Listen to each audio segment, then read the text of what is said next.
Chicos. Sí, Miss.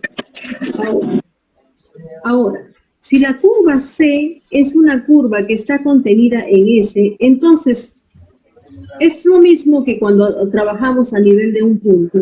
Cuando el punto Q pertenece a la curva C, ¿qué hacemos nosotros? Hacemos cumplir su ecuación.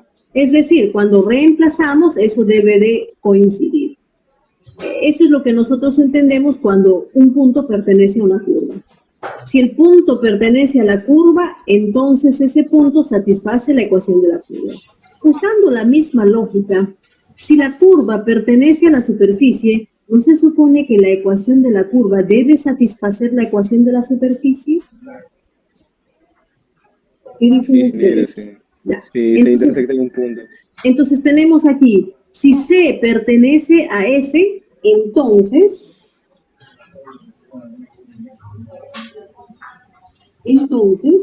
C satisface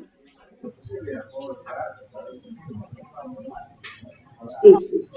Es decir, f de x, en vez de x, pondríamos f de t.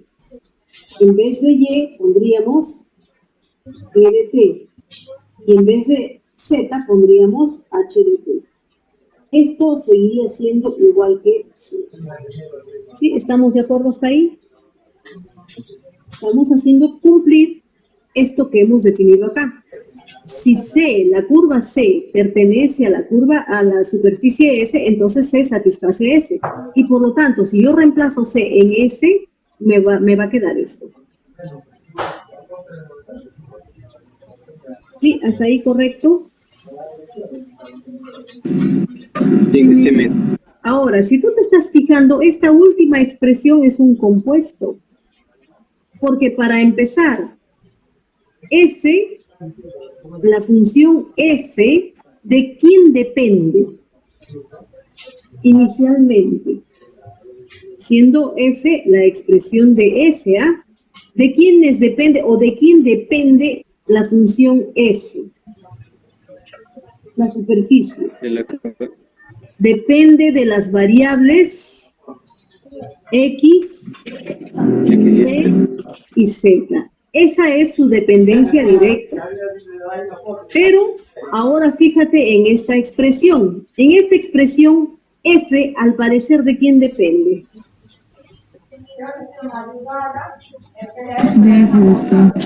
Depende de T, del parámetro T. ¿Pero por qué F depende de T? Porque recuerda que según las ecuaciones paramétricas, aquí está ocurriendo esto. X es el F de T.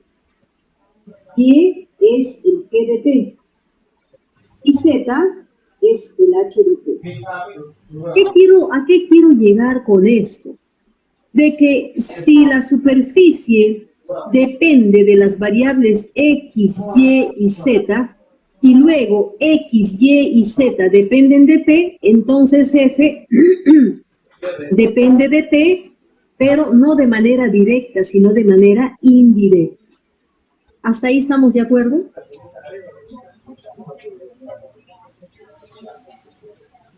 Depende de manera directa de X, Y y Z, pero depende de manera indirecta de T. Porque quienes dependen de manera directa de T son X, Y y Z. Entonces se deja entender, ¿verdad? ¿Y por qué es importante definir esa cadena de dependencias? En primer lugar, F depende de X, Y, Z. Y en segundo lugar, dependería de T. ¿Por qué es importante definir esa cadena de dependencias? Porque cuando nosotros queremos hacer derivada, esa cadena de dependencias también nos llevará a una regla de la cadena en la derivación.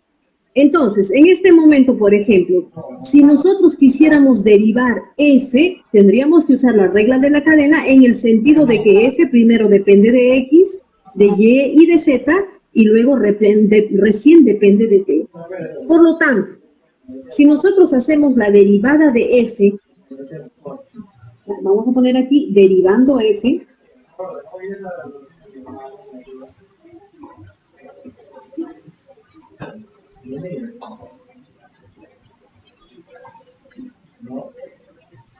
derivando f de t y h de t. Respecto, lo vamos a hacer derivando respecto a t.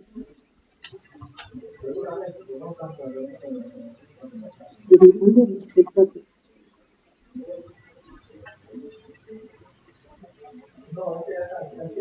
Lo vamos a derivar respecto a t. Entonces, hay que utilizar la regla de la cadena. En este caso hay que utilizar la regla de la cadena. Y por lo tanto, esa derivada sería, según la regla de la cadena, sería la derivada de f respecto de x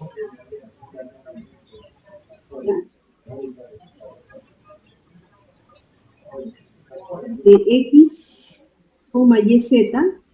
A ver, vamos a regresar un ratito a la gráfica. Este punto Q, en el punto Q, ¿ya? Derivando en el punto Q. En el punto Q, esto sería f de t sub 0.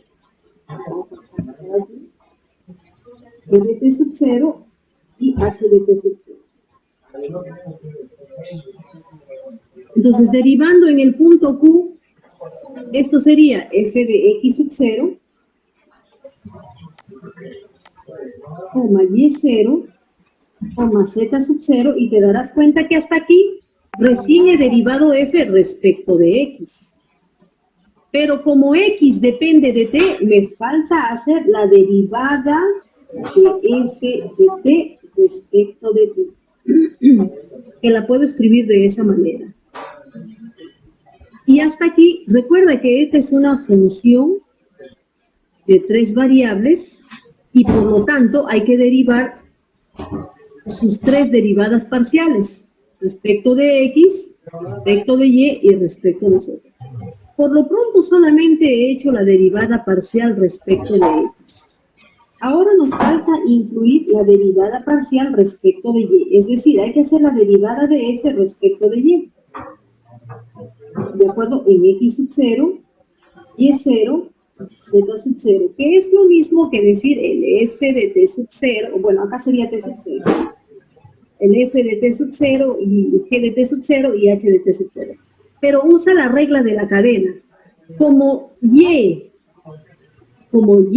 también depende de t, entonces al derivar respecto de y hay que todavía que utilizar la regla de la cadena, que sería la derivada de g respecto de t en el punto t sub 0.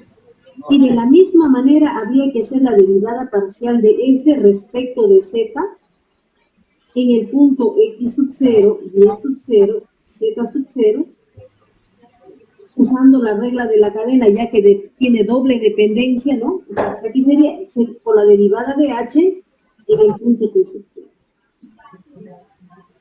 Ahora, ¿a qué sería igual esto? Regresemos a esta expresión. A 0. Toda esta expresión, ¿a qué es igual? A 0. A 0. Eso significa que si derivamos en este lado y derivamos en este lado, la derivada en este lado, ¿qué me va a dar? Claro, eso significa que todo eso sigue siendo 0. ¿Ya? Todo eso sigue siendo 0. Ahora, si tú te fijas, esta suma de productos se puede expresar como el producto escalar de 2 vectores, es decir, eso lo podemos expresar como f de x sub 0, y 0, z sub 0, f sub y de x sub 0, y sub 0, z sub 0, f de z de x sub 0, de y sub 0, de z sub 0, todo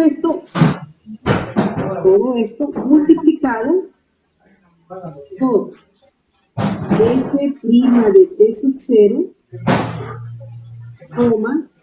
t' de t sub 0, coma, h' de t sub 0. Y todo esto es igual a 0. Ahora, hagamos un reconocimiento. ¿Qué cosa viene a ser toda esta parte de esta expresión? Derivadas parciales. Vector gradiente, el primero. El vector gradiente. Vector gradiente. El vector gradiente. Ya está. Muy bien, listo. Eso viene a ser el vector gradiente. Entonces, este es el gradiente de f de x en el punto x donde t vale t sub 0. Muy bien. Sigamos haciendo el reconocimiento. ¿Qué cosa viene a ser todo esto?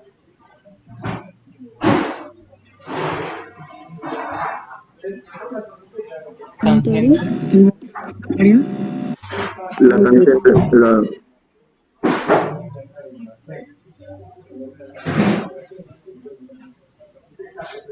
Esto que tengo acá, mira, a ver. Esto que viene a ser la expresión R de t. R de t es f de t, g de t, h de t. Esto que está aquí, ¿qué cosa viene a ser?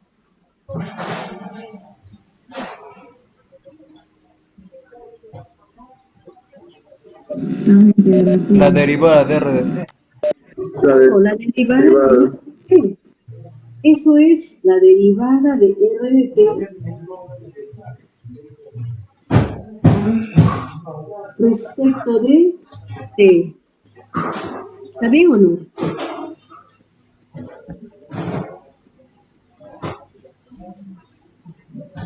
Sí. Ahora, ¿a qué es igual el vector tangente unitario?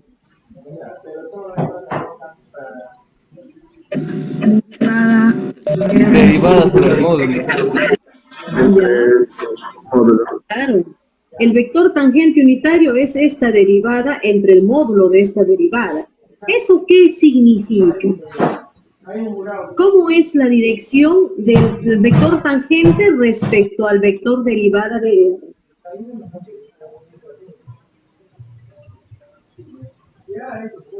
¿Cómo son esas direcciones?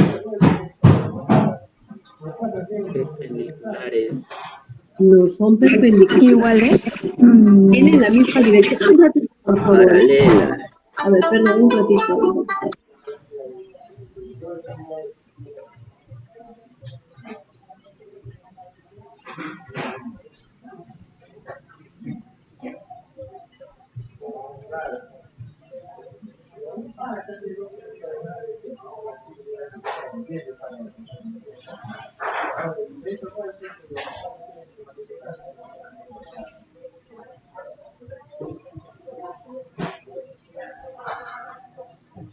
Sí, se le escucha.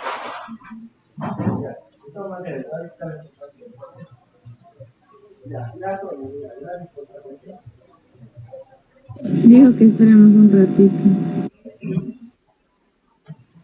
Ya.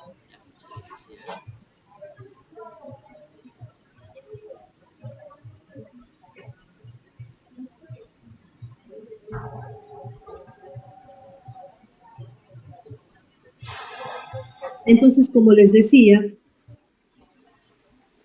como el vector tangente unitario es... el vector tangente unitario es la derivada de R de t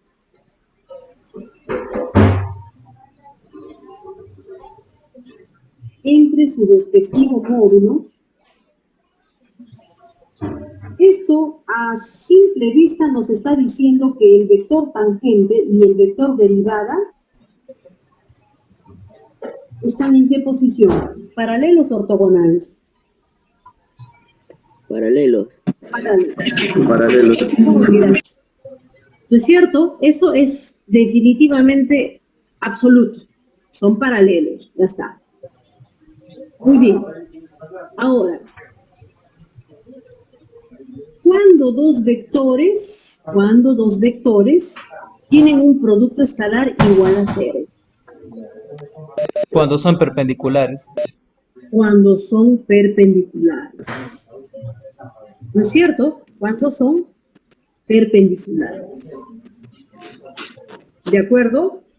Ojo, este vector es paralelo al vector tangente, mientras que este vector sería perpendicular a este, y consecuentemente este vector tendría que ser perpendicular al vector tangente. ¿En eso estamos de acuerdo? Ingeniero. Ok. Se dan cuenta, ¿no?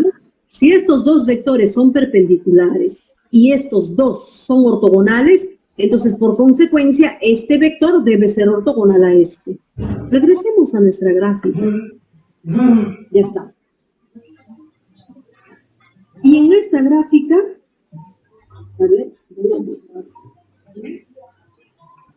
y le voy a dibujar al vector tangente.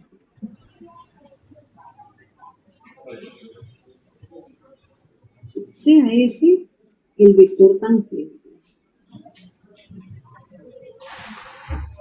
Evidentemente ese vector tangente, te pregunto, ¿estará incluido en el plano? Si el plano es un plano tangente a la superficie en la curva C, en el punto Q. Sí, Miss. ¿Ah? Sí, Miss.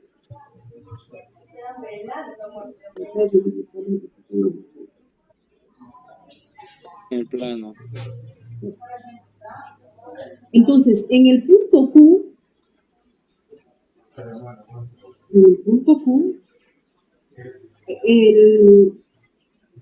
el plano P es tangente a la curva C y como consecuencia es tangente a la superficie S. Muy bien. Ahora, ya hemos identificado al vector tangente. Ese vector tangente sí o sí debe estar incluido en el plano. Ese vector tangente está en el plano P. Ahora, llegamos a la siguiente conclusión. Hemos llegado a la conclusión de que la tangente y este vector gradiente están en posiciones, ¿en qué posiciones?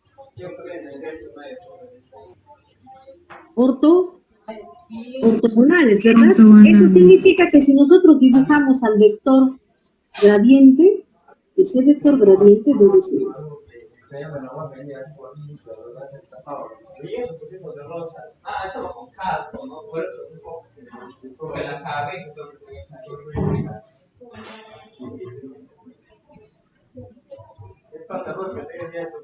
¿Sí? ¿Qué dicen ustedes? ¿Estaremos de acuerdo o no? Gráficamente, Sí. esa sería la interpretación. Sí, Miss. Gráficamente esa sería la interpretación, ¿no es cierto?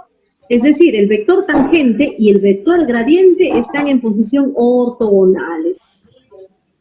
¿Ah? Eso significa que este vector gradiente es ortogonal a la curva en el punto Q y como consecuencia también es ortogonal a la superficie. ¿De acuerdo? Por lo tanto, vamos a llegar a la siguiente definición. A ver, esto voy a darle algunos retoques. Sí. Entonces,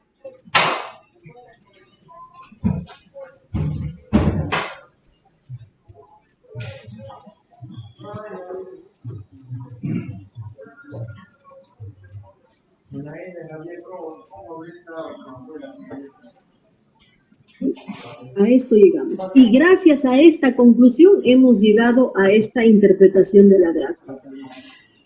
¿De acuerdo? Y ahora, gracias a esta interpretación de la gráfica, vamos a llegar a la siguiente definición.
Ya está. Esa es la definición, ¿ya? Entonces, el vector que es ortogonal al vector tangente unitario de toda curva C que pasa por el punto Q en la superficie S recibe el nombre de vector normal a S en Q.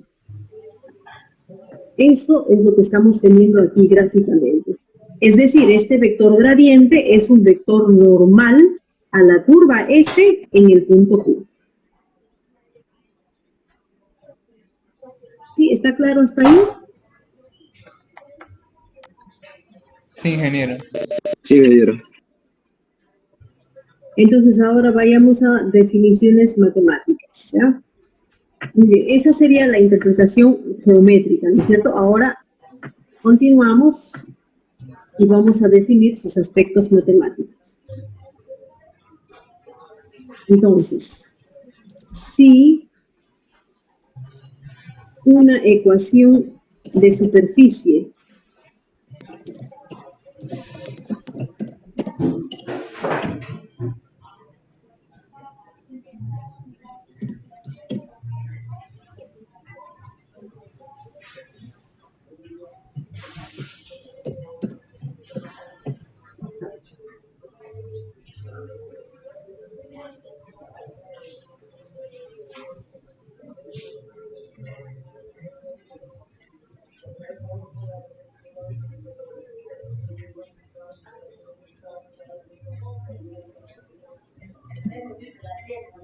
mejor lo hago con mi lápiz, escribir.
Entonces eso sería, ¿no?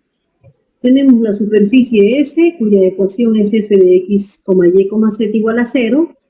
Sus derivadas parciales deben ser continuas y no todas 0 en el punto Q, en S. Entonces, el vector normal a S en Q debe ser la respectiva gradiente. Eso lo hemos podido mostrar aquí en la gráfica. Entonces, en el punto Q, ese vector gradiente viene a ser el vector normal a la superficie S. Bien, entonces cuando te piden calcular el vector normal a una superficie, hay que calcular su gradiente. Eso es todo. ¿Ya?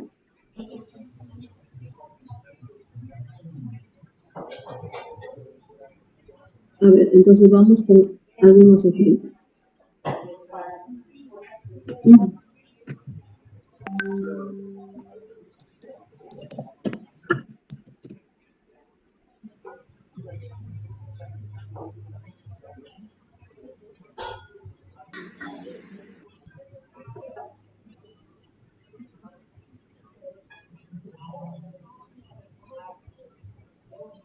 A ver, resuelvan eso.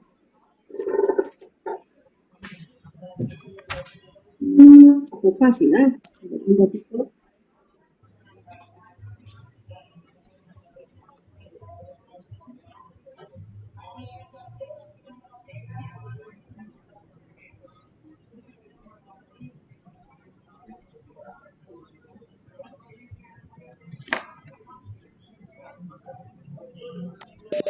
Cuatro menos 4 y menos 1.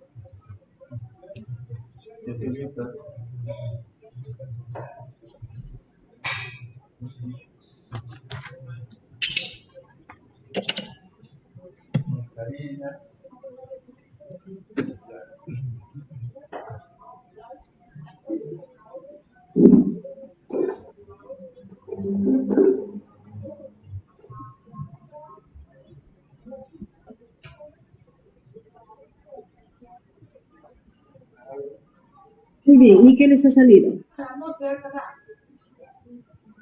Es todo lo que tenías que calcular. 4 menos 4 y menos 1, ingeniero. Ese es el vector gradiente, ¿verdad? Es el mismo, la normal.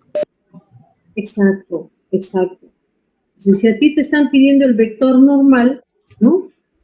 A la superficie S, evidentemente esa superficie S hay que darle la forma adecuada, ¿no?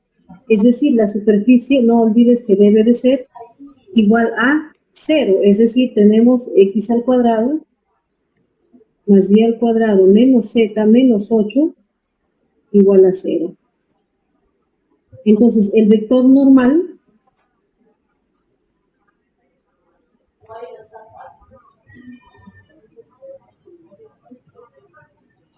es lo mismo que el vector gradiente de esta expresión.